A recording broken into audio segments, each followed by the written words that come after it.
Hello friends, welcome to voice of Karthik. 100 கால் பூச்சின்னு நம்ம எல்லாரும் பயப்படுற இந்த பூரானுக்கு நிஜமாவே 100 கால் இருக்கா? அது கடிச்சா மனுஷன் செத்துருவானா? இந்த பூரானை பற்றி நீங்கள் தெரிஞ்சுக்க வேண்டிய சில இன்ட்ரெஸ்டிங் ஃபேக்ட்ஸ் பற்றி தான் பார்க்க போகிறோம். வாங்க வீடியோக்குள்ளே போகலாம். முதல்ல இதோட பேர்லேருந்து போவோம். தமிழில் இதோட பேர் பூரான், ஆனால் இங்கிலீஷில் சென்டிபேட். சென்டிபேடுன்றதுக்கு அர்த்தம் சென்டினா 100, பேட்னா கால். ஆனால் நிஜத்தில் ஒரு பூரானுக்கு கூட சரியாக 100 கால் இருக்காதான். இதுக்கு 30 இருந்து 300 கால் வரை இருக்குமா.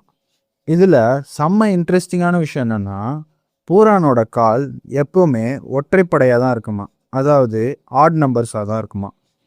இது ஒரு பயங்கரமான வேட்டைக்காரன்.